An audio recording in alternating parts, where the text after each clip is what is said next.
This poem's called Ghosting the Ghetto. I wrote it for my cousin, Stephen.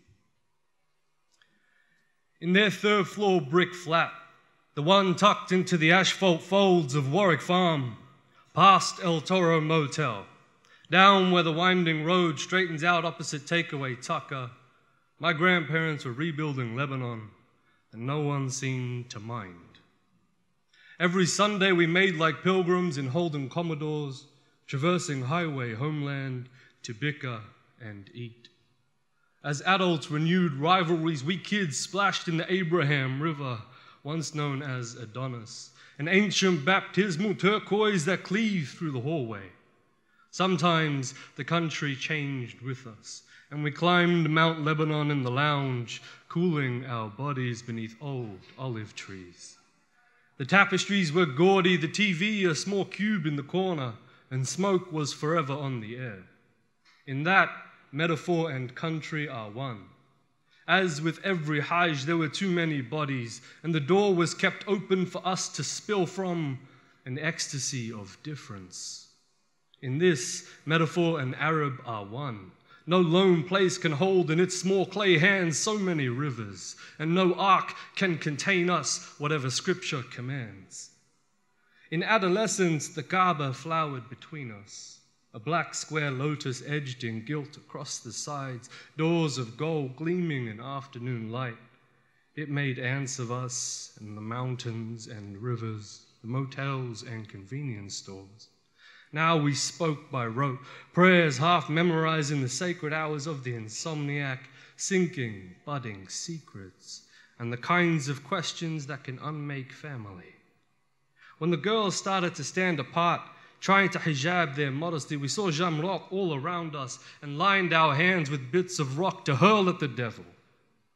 Only the walls were a mirage, and it was our cheeks that split beneath thrown stones.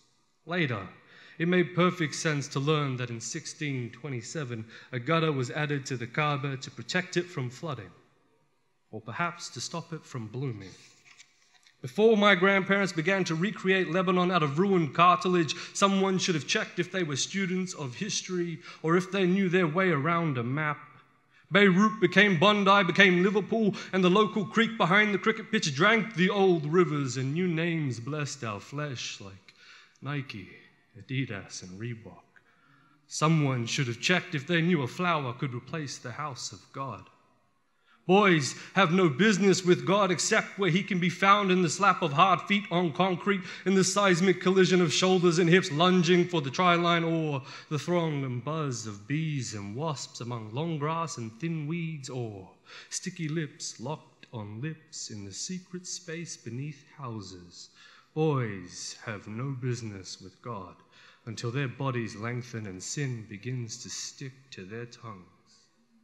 Soon after, our weekly Hajj halted. Our family became families and rupture became familiar. In this, metaphor and Middle East are one. In the long months away from that imagined country, I heard of an older cousin, a name hushed by others, a man in love with men, and in his absence I saw my future. Who knew you could ghost the living? Who knew you could bury the ghetto in forgetting? I am unearthing yesterday, ungathering this bouquet of quiet, reappearing in inches.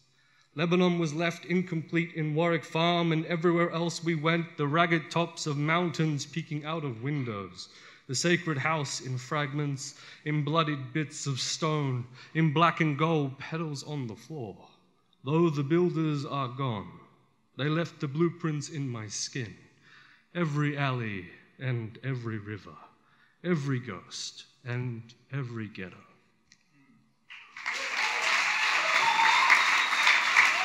Well, thank you.